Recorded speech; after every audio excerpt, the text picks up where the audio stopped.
The Countdown Conspiracy, Chapter 15, Part 1. What in the world? Anna screams. How she's managed to get her voice louder than the engines, I don't know, but I do know her question is directed at me. Cutting those wires would have destroyed our chances of manually piloting this thing in space and wouldn't have stopped the fuel lines from firing anyway. We would have exploded. I shout back. My eyes feel like they're being sucked to the back of my head. What? Anna shouts. The roar of the engines engulfs everything. Cutting those wires would have. Oh, never mind, I yell. I'll explain later. What? Anna shouts again. I'll explain later. I yank up my console, fighting the extreme force pulling it back and ignoring Anna's continued yelling. We have to break through the atmosphere or we'll be toast. But no one's ever done it from this latitude before. The linear velocity, Tamaki, Rahim begins. I know, Tamaki screams back. I'm working on it. Someone open up a third fuel cell. We're going to need it. This thing's trying to take us to a 50-degree orbit. He twists the steering system. I can feel the space plane wrestling with his direction. Ruby, I shout. Even above the engine noise, Ruby hears me and swivels her head to face me. She clings to Tamaki's seat as we rip through the atmosphere. Come! Ruby swings from the back of Tamaki's chair and flings herself toward the flooring, which is still nearly at a 90-degree angle to where flooring usually is. She scampers down it toward me. When she reaches my feet, she releases and falls into my arms. Ruby, datapad. She turns on my chest and extends out multiple rows of buttons. I type quickly, programming in instructions that would take way too long to explain verbally. Escaping the atmosphere from this latitude, much less moving into position for a 50-degree orbit at our speed, will need at least 70% more fuel than what we're giving it now. We're going to need 2 more cells open, I yell into my headset. I can feel my teeth rattle in my jaw. That's going to use up more fuel than we can spare, Anna yells back. It's either that or crash and burn. Anna doesn't say anything in return, and once Ruby's orders are entered, I send her off. I'm sorry, Najma says through tears. I'm trying to break us back into the controls, but this lockdown is like nothing I've ever seen. Don't worry, Ruby's got it, I reassure her.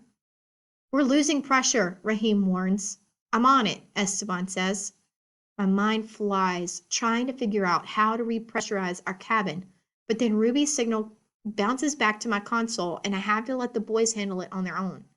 It's time to remote control my robot. After tapping several buttons, Ruby's video feed starts up. I direct her through the cabins to the fuel cells. Hurry, Miranda, Tamaki says. Working on it, I say. 12 psi and dropping, Rahim says. I got it, Esteban says. I need someone to catch the nitrogen leak, though. I'll take care of that, Rahim says. We're approaching the mesosphere, Anna says. I know, but I can't do anything about it, Tamaki growls. I'm not talking to you, Anna retorts. Just making sure everyone knows that we need this ship space ready. Now. What do you think we're trying to do? Rahim asked tersely. We, who are actually working to make sure we're safe, while you just sit there shouting orders? Someone has to take charge, Anna replies. And that someone is you? Why? Rahim asked. Because you've scored highest on our exams? Because they made you mission commander for this one practical? Because I'm the only one who's noticed that our thrusters are stuck, Anna says. I look up at that, just having finished finagling 2 more fuel cells open via Ruby. I'll get those, I say. I direct Ruby away from the fuel cells out toward the thruster control panels. Her vidcam immediately shows me the problem. The metal plating isn't locked down. The engineers hadn't gotten to that yet. Ruby, we're pinning those down now, I say urgently. We'll be reaching the thermosphere soon. Without the plating pinned, the thruster trigger mechanisms won't fire. I know because we installed those with the safety feature in mind. But now we need to fire them. We need them, or we won't be able to aim ourselves as we escape the atmosphere and will crash back onto the planet. As Ruby sets to work, I ignore the words floating around my mind. Fixing this only ensures you won't crash right now. Instead, you'll fly through space toward a different death. I grip my right hand with my left to stop it trembling and finish the project. It doesn't take long, thankfully. Sweat pours backward over my ears, down my head. We're beginning to curve up now, straightening our position so we're not lying on our backs anymore. My sweat stops dripping down, but not because it's not there.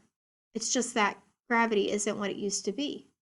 Thrusters clear, I shout. Tamaki wastes no time kicking them into gear. We burst forward at a mad speed, tearing through the mesosphere straight into the thermosphere. Our boosters fall away from us with another massive shudder as we enter the second phase of the launch. Technically, we're now in space. We're in space. PSI rising again, Esteban shouts in success. Gas levels stabilized, Rahim reports. Still no contact from mission control, though, Esteban tabs through his display. We have bigger problems, Najma warns, her hands moving across her own console screen, sliding programs back and forth. Tamaki, tell me this isn't happening. What's not happening? I ask. I shut off Ruby's vidcam and call her back. It's happening, Tamaki says. No control up here anymore. Sorry, guys. He spins around, showing us his gloved hands. The space plane continues to fly, moving on its own. Pilot controls have now been locked out as well as everything else, Najma explains. Well, get them unlocked, Anna orders. Right, we'll just snap our fingers and do that, Tamaki says. Clearly, being in space has not changed his sarcasm levels.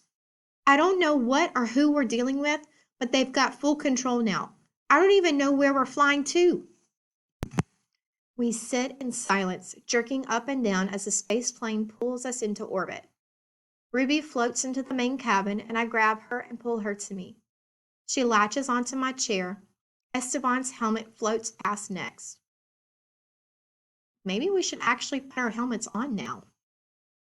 I watch a wrench drift past me, and I blink, registering what's happening. Things are floating. My body bobs in my seat, pushing gently against the straps. It's like the vomit comet, but instead of diving back to Earth, we're moving around it. I undo the straps holding my helmet to my suit, just to watch it float next to me. Somehow, this is all actually happening.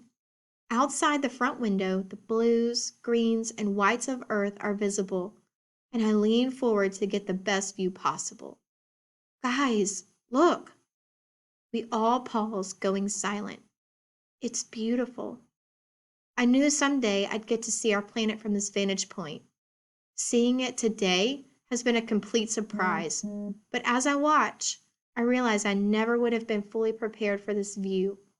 All the pictures and recordings from other space missions don't do it justice at all. There's no way to even begin describing it. It's just home, and it's beautiful. Our silence has become almost reverent. Even Najma has temporarily stopped her work. Wow, Esteban says.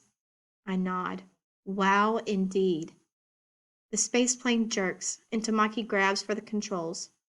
Sorry to bust up this moment, he says, but I think whoever's controlling this thing has plans on where they want us to go. Look, Esteban points. Ahead of us, a small dot is approaching, or rather, we're approaching it. A satellite? Najma asks. Anna shakes her head. Not just any satellite, she crosses her arms. That's a fuel station. She's right, I realize. It's one of the old refueling points for AEM, from back when NASA thought they would be doing multiple asteroid missions. Just where is this ship programmed to eventually go? I ask. We watch the fuel station get closer, then we sail right on past it. There's one last moment of relative stillness on the space plane. Then Najma bursts into a flurry of typing. Tamaki begins smacking at the control console again. This is our chance, Anna orders. We weren't aligned yet. We still have time. We need to get back to Earth before we finish enough orbits to connect with that station. Rahim shows me some numbers on his console. 2 more orbits and we'll meet up. The ISS-2 orbits every hour and a half, but we're not orbiting at ISS-2 speed. We're orbiting at asteroid freighter speed, which means we're being flung around this planet 3 times as fast, which means we've got less than an hour to break free before we dock with that fuel station and head off to wherever this ship has us programmed to go. I've never had an hour fly by so fast in my entire life. Screaming, crying, reading numbers after numbers after numbers, reprogramming Ruby's orders over and over. Nothing is working.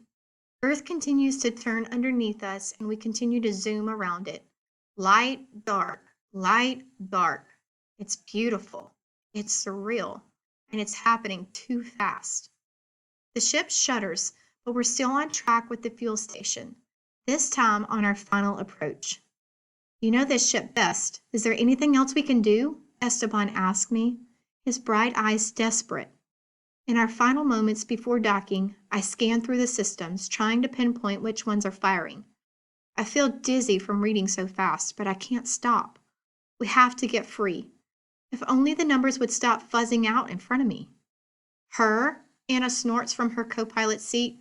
We have only minutes to change our fate, and you turn to her? She's not even supposed to be here. My hands freeze over the console board. Really? That's what you're going to bring up right now? Anna doesn't even look back at me. I'm just looking out for our safety. Yeah, I'm sure. I undo my seatbelts.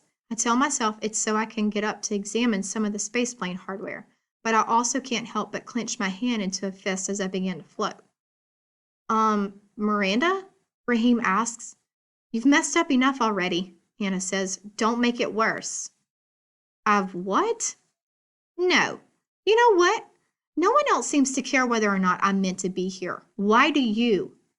Are you threatened by me? Is that it? The ship jolts as we dock with the fuel station, and my shoulder slams into the wall, but I'm too angry to pay it any attention. Threatened? Hardly.